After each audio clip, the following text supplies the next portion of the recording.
Okay, so we're back again, and I have something important to talk to you about, and I'm going to dabble a little history in it as well. But I do want to talk to you about something very serious, very important, and that is about the COVID-19 vaccine. So I want to talk to you a little bit about my journey with the COVID-19 vaccine, my family's, and I want to talk to you about you, the hesitant considering taking the vaccine. So, the minute that I could get the vaccine, I'm a school teacher, I got the vaccine. Now, I have to say, I got it a little earlier than my age group allowed because the opportunity arose and I took it. So I had my first vaccine in January, my second vaccine in February, and no, the second shot's no joke. Okay, the second shot makes you feel crummy for about 12 to 24 hours. There's plenty of people who will tell you the same thing, but there's plenty of people who didn't have a bad um, time with that. But that is what I did. That is what my husband did. As soon as my son could get vaccinated, he's older, he got vaccinated. I have a daughter who's 14. The day that Pfizer came out with her age group and said it was okay to be vaccinated, 2 days later, we were checking the calendar to make sure that second shot didn't fall right before she was going on a trip. And the next day, we were at Walgreens getting the shot for my 14-year-old daughter. So we have done our part to be vaccinated. And part of the reason that I went ahead early and did it is because I wanted my students to know, hey, I care. I care about you. I care about me. And I was setting an example of getting vaccinated. Now, like I said, people are hesitant to get the vaccine for whatever reason. And we're going to talk about that here in a minute. But I want to go back and talk about something that happened in history about vaccinations. Smallpox was rampant all throughout, for 3,000 years of history. Smallpox has been ravaging different groups of people. It's gross. It's pustules and stuff all on your skin. People die from it, of course. And George Washington, who was the commander of the Continental Army during the American Revolution, which we just started studying Thursday in class, he was already fighting a battle that was going to be difficult to win, fighting against the British, who had every advantage. They had all the supplies, all the money, all the tons of people, the uniforms, the ammunition. They had everything, okay, that they needed to win. There's really no reason for the British to have lost, okay, but they did. Here's what Washington did that helped save his army. He stuff he just had a brain for that, okay? Smallpox is running rampant through the British military, and it's running rampant somewhat through the Continental Army. So George Washington made a very bold decision. And years before, Benjamin Franklin had come up, and other people had too, with the idea to inoculate or to take a little bit of smallpox. And if you put it in someone's bloodstream, that they will get an immunity built up for it. Okay, it's kind of like the first time you ever get bitten by a mosquito, your kid's feet, arms swell. Then every time subsequently, unless they're allergic, the bite gets smaller, the bite less itchy, it doesn't stay red as long, because that's how we build up immunity. So he ordered a mass inoculation of all the troops. Now, y'all, that's something to be fearful of, because what they did was they took a knife, cut a little slit in your arm or right up here, took pus from someone who had smallpox and smeared it inside that cut to get in your body. Now, vaccine hesitancy for that? Yeah, I can see it. That would be a very scary vaccine to have. But y'all, this is not a scary vaccine. It's not a scary vaccine.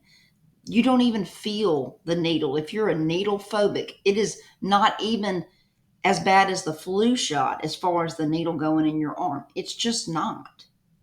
Okay. Some of the reasons that I have heard for not being vaccinated, I have to say, are,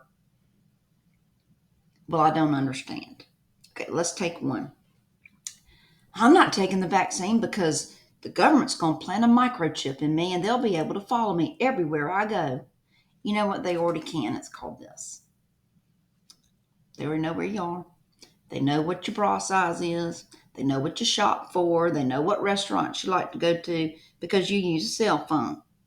Okay, so microchip, okay, doesn't matter. I've heard this. We choose to live by faith, not by fear. Hey, me too. Me too. I'm all about faith. I'm a Christian. Love the good Lord. But you know what I think? I think the good Lord gave people some common sense so they would know how to make a vaccine. He's done it many times in the past. Okay? All right?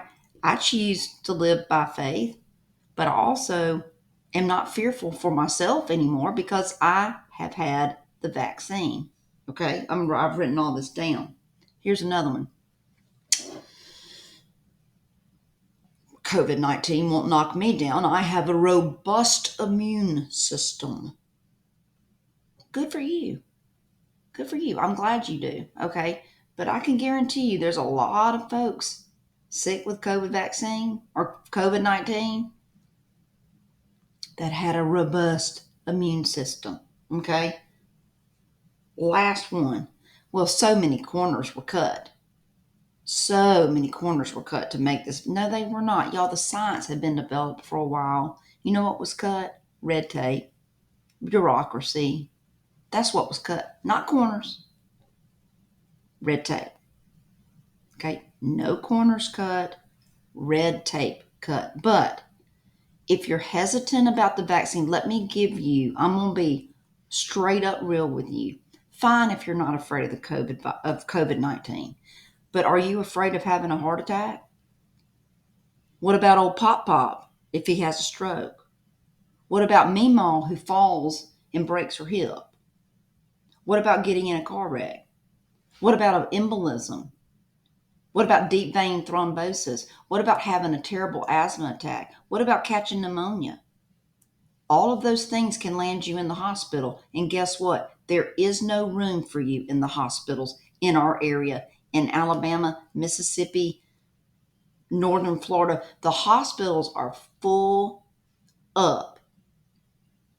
So where you may not be afraid of COVID-19, okay, you need to be afraid of getting anything else, because if you have to go to the hospital, you're waiting. You're not going to get a bed. And you're going to be out in the hall. In Mississippi, they have had to turn the parking deck of the hospital into a field hospital, like during wartime. Now, that sounds like a lot of fun for your loved one to be, languishing away in the August, September sun on a parking deck because the hospitals are so full. And then makeshift cooler trailers for morgues down in South Alabama because there's nowhere to put the bodies. Okay, I'm not lying about that. That is all true. How do you know? Well, I know because my husband worked with hospitals every day. That's his job. And he hears from the Alabama Hospital Association every day. Don Williamson, you see him on TV every day. The hospitals are full, Greg. We're at negative 53 beds. I hope no one gets sick with anything else. So if you won't do it for COVID-19, do it for your neighbor who might have a heart attack. Do it for your friend who might be in a car wreck and need to go to the hospital, and you don't want them suffering for 36 to 48 hours. It's time. Okay. All right. You've dug your heels in. You've been on Facebook. You've ranted and raved, and you're not going to put that poison in your body. Okay. So, how do we get a vaccine and you save face? Because that's really what this is about now. Okay. Because you can't deny the science. Right now, it's about saving face. I dug my heels in. What am I going to do? Well, here's what you're going to do. All you have to say is, well, I was waiting for full FDA approval, and we have it now. So I feel as though it is in my best interest. Or you don't even have to tell anybody that you're vaccinated. Just go do it.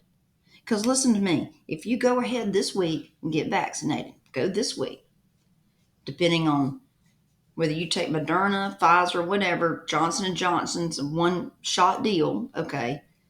But if you take one of the shots, that's a two-shot deal. If you take it this week, and you wait your 3 or 4 weeks, depending on if you do Pfizer or Moderna, and then you take the next shot, you're looking at about a 6 to 8 week time period. We can get this under control. Okay. And guess what's rolling around in about 2 months? November, the holiday season. The holidays last year were very muted for a lot of us because there was no vaccine, right? We couldn't be together as a family. We couldn't gather. We couldn't, didn't get to go to church, didn't do the Christmas Eves, all this stuff. Okay. Now's the time. We can enjoy our holidays now. If everybody would do their part, it's time to think about those around you. Don't get sick with anything else because there is no room for you. It is time to step up, get vaccinated. Consider getting your children who are of age vaccinated as well. Everyone that can needs to. If you can, you need to. People are putting all kinds of stuff in their bodies that is not tested by the FDA. I'm doing a 24-hour herbal cleanse. Well, I mean, are people putting veterinary horse medicine in there instead of taking the vaccine? You'll get vaccinated for all kinds of stuff that might happen down the road, but you can't get vaccinated for something that's happening right now. Y'all, nothing is 100% effective. Okay? Nothing is. But we still take stuff. All of us who've taken birth control because we weren't quite ready to get pregnant. We've all got our friends who's like, well, we were so careful. We were on birth control. It's not 100% effective. Okay? Nothing is. So there are going to be breakthrough cases. But the breakthrough cases are much more mild than the people who have full blown and aren't vaccinated. The hospitals are filled up with unvaccinated people. Yes, there are some vaccinated people in there, but the major portion are unvaccinated.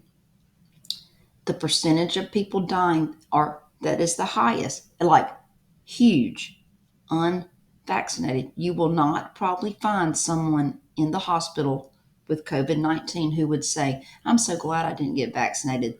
This is great. Our healthcare workers are exhausted.